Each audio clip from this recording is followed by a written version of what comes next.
Welcome to Panathenaic Stadium, the location of the first modern Olympic Games. This stadium is made entirely from marble and it is absolutely incredible.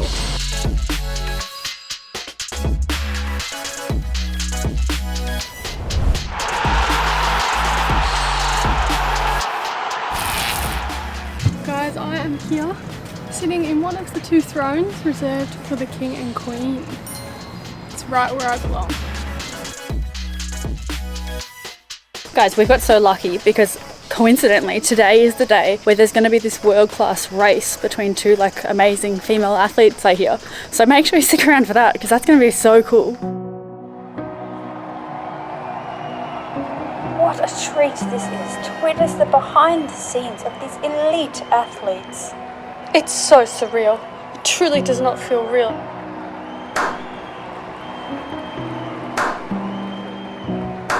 And the crowd is going absolutely bonkers. I've never seen anything like it. The atmosphere is incredible. There's not a dry eye in the house. Well, there's not a single eye in the house, so you're right about that. Oh, and it's about to begin. On your marks. Get set. Go.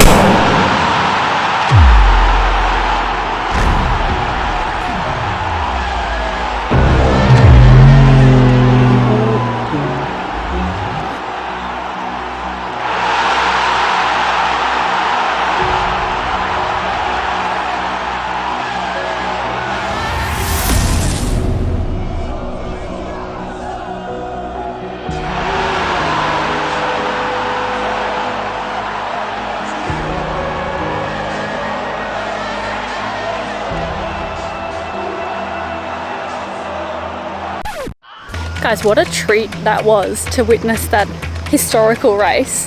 Historical in that an illegal event happened and nobody was called up on it, but historical nonetheless. This place is amazing. The stadium was originally the site of a race course and then they built this stadium. At the time it could hold 50,000 people. That's half of what the MCG can hold, which is unbelievable. And then they repurposed it from being a race course to being a stadium made completely out of marble. And then what's really, really cool is that the first ever modern Olympic Games were held right here in 1896, over 100 years ago. What? And then recently as well, this stadium was used for archery at the Olympics. So it's still being used over hundreds and hundreds of years later since the beginning. And the way that this stadium is built, there is not a bad seat in the house. Guys, one of the best parts about visiting the Panathenaic Stadium is the lack of crowds. It has really taken me by surprise. I didn't expect it to be as busy as the Acropolis yesterday. If you haven't seen that video, go check it out here because that was madness how many people were there. But this is empty. It's awesome. You can get some really good photos, really good video footage.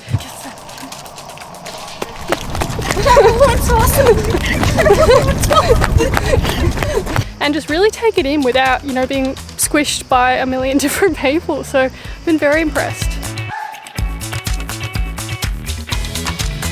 Just for everyone's information, so our tickets to come in were €10 each, but it came with a free audio guide. So they had a bunch of different languages you could use the audio guide in, and different stops throughout the stadium where it would tell you to, hit this number to hear the information, which is pretty cool. Guys, it does not take much imagination at all to visualize yourself as an athlete in the center of this stadium with thousands and thousands of people chanting. Cue sound effects. Pretty cool. Definitely worth coming here. Guys, it's so cool being able to just be out here on the track, go for a little run. There were quite a few people here earlier who were actually, I feel properly going for a run, not just doing it for the novelty of it, which is pretty cool. It's pretty hot down here, but it's just pretty incredible being in such a big place in history, in the history of sport as well. The marble is just beautiful.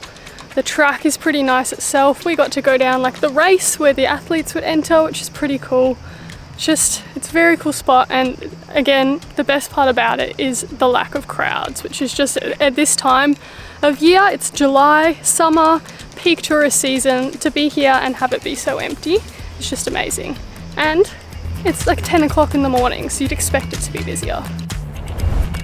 We've been here about an hour and a half, and we've just looked up and there's actually really good views of the Acropolis from here. You can see the Parthenon and everything. Guys, we keep going on about how there are no crowds here. I think there are no crowds here because they're all up there. You can literally see the hordes of people up there at the Acropolis.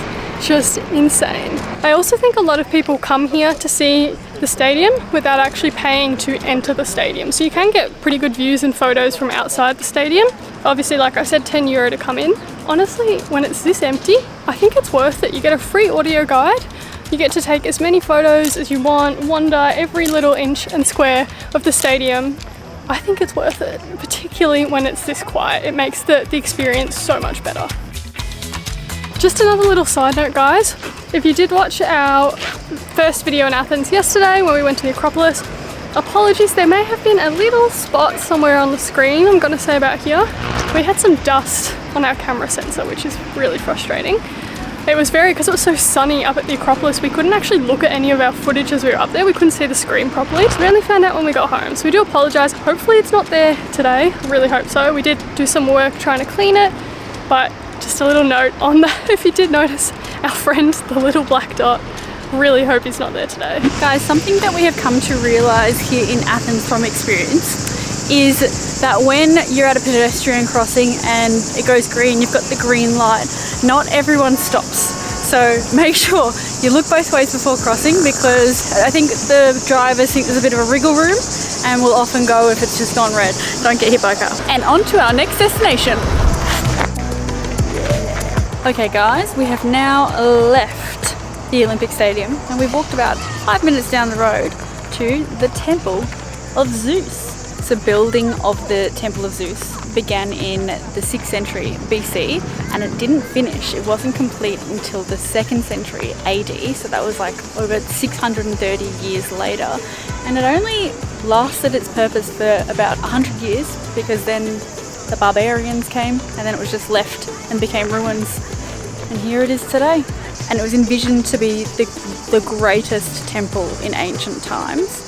These days, I mean, a fair amount of it is left considering how old it is. 16 of those gigantic columns still stand today. Thousands and thousands of years later. I'll never get over that. Thousands? Like, it doesn't make sense. How? As you guys can see, there's a bit of scaffolding behind me.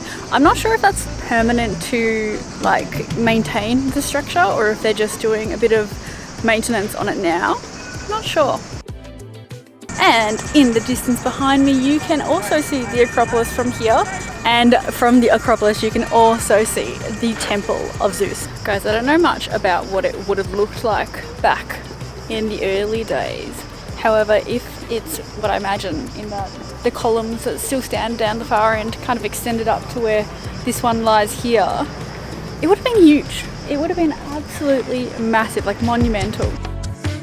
Guys, Athens is such an incredible place because you could just be walking to like somewhere random like us. We're going towards lunch and you just come across another excavation, some more ruins.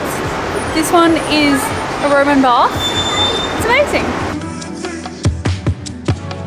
Okay guys, we finished up at the Temple of the Olympian Zeus. It was pretty cool. I mean, obviously there was a lot of scaffolding, which it's very old, it needs maintenance, that's just nature. It was €8 to get in, so our thoughts were kind of that was, I mean, understandable, but I think you could kind of get a view of it from the exterior, not unobstructed, but I think if we had our time again, we might not go in. I think the difference with that and the Olympic Stadium was the Olympic Stadium, obviously you could go in, you get a free audio guide and things like that, so that felt a bit more value, particularly with the scaffolding as well. Obviously if the scaffolding wasn't there, it would look incredible and you could get really beautiful photos, but it was still a very cool thing to see. Definitely worth going to see, whether you go in or try and find a viewpoint from outside. We are now outside the Parliament building here, watching the changing of the guards. So these guards here are responsible for guarding the Monument of the Unknown Soldier, which is a monument here that represents Greek soldiers who lost their lives in battle. So the changing of the guards is quite a unique